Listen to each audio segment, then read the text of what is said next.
मेरा नाम सजाद है और मैं एक प्राइवेट स्कूल में टीचर हूँ। इंग्लिश टीचर होने की वजह से मुझे बहुत सारी कहानियां बोलने का मौका मिलता है और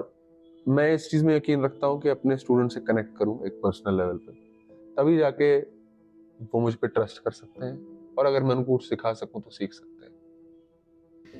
मुझे बचपन से टीचर बनने का शौक था क्योंकि जब भी बचपन में मैंने एक रोड ब्लॉक देखा या कहीं पे अपने आप को एक बहुत ही बेचैनी सी हालत में पाया तो मेरे कुछ फेवरेट टीचर्स ने मेरी बहुत मदद की और उन्होंने मुझे ये दिखाया कि अगर दुनिया में कोई नहीं है तो एक उस्ताद बहुत कुछ कर सकता है आपके लिए। मैं जब अपने स्कूल में पहली बार गया तो मैंने यही कोशिश की कि मैं अपने स्टूडेंट्स के साथ एक ऐसा रिलेशनशिप बनाऊं जिसमें उन्हें लगे कि वो मुझसे बात कर सकें, वो मेरे पास आ सकें, वो अपने दुख दर्द मुझे बोल सकें, क्योंकि अक्सर लड़कपन में और बचपन में कुछ ऐसी चीजें होती हैं जो बच्चा किसी से नहीं कह पाता। इस वजह से शायद मैं अपने स्कूल में काफी बच्चों के बीच में एक तरह से कह सकते हैं पॉपुलर हो गया और काफी ज्यादा बच्चे मुझसे प्यार भी करने लगे। ऐसा नहीं है कि मैं उन्हें बिगाड़ रहा था, लेकिन मैंने ये मेक श्योर किया, मैंने ये इस बात का ख्याल रखा कि कोई बाउंड्री ना क्रॉस करते हुए उन्हें एक बहुत ही कंफर्टेबल जगह पे ले आऊं। इस बात से कुछ टीचर्स को थोड़ी बहुत नाराजगी थी, शायद इसलिए क्योंकि पीटीएम्स में पेरेंट्स के सामने मेरी तारीफ होती थी और पेरेंट्स मुझसे मिलने आते थे अपने बच्चों के कहने पे, तो मुझसे काफ़ी ज़्यादा टाइम तक बातें हुआ करती थी। प्रिंसिपल भी मुझे काफ़ी एनकरेज किया करते थे। लेकिन कुछ टाइम बाद मुझे ऐसा लगने लगा कि जो बाकी टीचर्स हैं, जो स्कूल में पहले से हैं, जो मुझसे बड़े हैं, उनको इस बात से या तो कोई प्रॉब्लम थी या तो उन्हें किसी बात का बुरा लगा और वो मेरे और मेरे जो बच्चे थे, भले ही मैं उनके एकेडमिक लाइफ में उनको हेल्प कर पा रहा था या नहीं, लेकिन उनकी पर्सनल लाइफ में जरूर कर रहा था। शायद उन्हें ऐसा लगा कि मैं अपना एक ग्रुप बना रहा हूँ, या शायद उन्हें ऐसा लगा कि मैं ये दिखाना चाह रहा हूँ कि मैं सबसे अच्छा हूँ, लेकिन ऐसा कुछ नहीं था। मैं बस ये देखना चाह रहा था कि जिस तरह के टीचर्स मैंने बचपन में देखे, क्या मैं उनकी तरह बन सकता हूँ, क्या किसी की लाइफ में चेंज कर सकता हूँ। और काफी हद तक ये हुआ भी, लेकिन फिर काफी जगह पे मुझे फंसाने की कोशिश की गई, मेरी कंप्लेंट्स गई और इस तरह से दिखाया जाने लगा कि जैसे मैं बच्चों से कोई पर्सनल फेवर्स ले रहा हूँ या उनसे बाहर ट्यूशन की उम्मीद करके उनको फंसा रहा हूँ। इसमें एक तरह का एक लालच का एंगल डाला गया, जिसकी वजह से काफी बच्चे मुझसे दूर हुए, क्योंकि काफी माँ बाप के दिमाग में ये आया कि हो सकता है ये बच्चा हमारे इस स्कूल में ये टीचर इस हमारे बच्चे के लिए शायद खतरनाक। होते होते मेरे जो दो स्टूडेंट्स थे जो रोज मेरे पास आके मेरी काउंसलिंग सेशन में भी और मेरी क्लास में भी मुझसे बात किया करते थे, 6 महीने पहले उनमें से एक बच्चे ने 75 mg की नींद की गोली जो होती है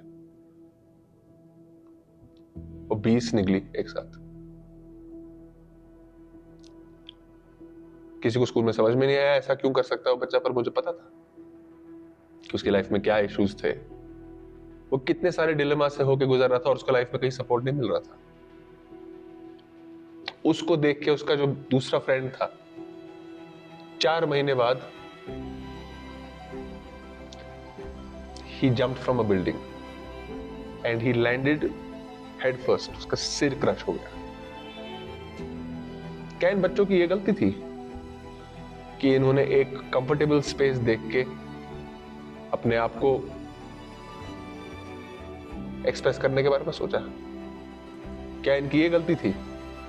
कि इन लोगों को अगर दुनिया में कहीं और स्पेस नहीं मिल रही है बात करने की, कि इन्होंने एक टीचर को एज अ फ्रेंड देखा? क्या इनकी ये गलती थी कि इनको इस सोसाइटी में अपनी अंदरूनी बातें कहने का हक नहीं है जिन पे इनको खुद शर्म आती है? क्या इनकी गलती ये है कि इनको बड़े इनके गाइड करने वाले हमेशा जज करते रहते हैं? या इनकी ये गलती है कि इनके आसपास के जो टीचर्स थे,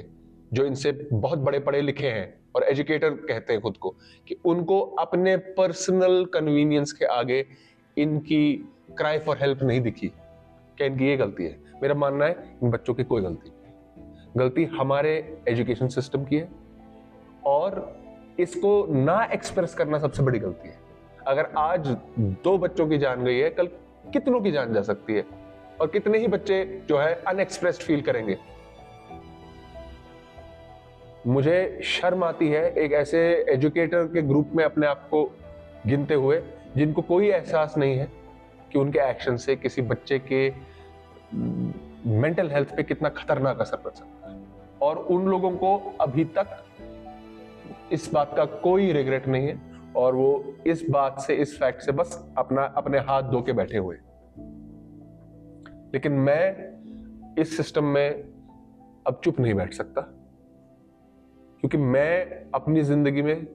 बहुत बड़ी बड़ी चीजों के लिए, मैं अपनी जिंदगी और अपने एम्बिशन, अपनी खुशी अपने टीचर्स का उधार लिया है मैंने, और फिर उन्हीं टीचर्स के लिए मैं आज चुप नहीं बैठ सकता। ये बहुत ही बड़ा क्राइम होगा, और मैं इस क्राइम का हिस्सा नहीं बनना चाहता। शुक्रिया सजाद साहब, बहुत ही इम्पोर्टेंट बात कही आपने, और हम सभी को इस पे गौर व फिक्र करना चाहिए कि जो बच्चे हैं उनके लिए एक स्कूल एक ऐसी स्पेस है जहाँ पे वो खिलते हैं, संवरते हैं, उनकी एजुकेशन बनती है, तो उनकी लाइफ बनती है। तो हम एज टीचर्स उनको स्पेस दें, और अगर कोई टीचर वैसा कर रहा है और आप नहीं कर रहे तो एटलीस्ट उसको करने दें। Thank you.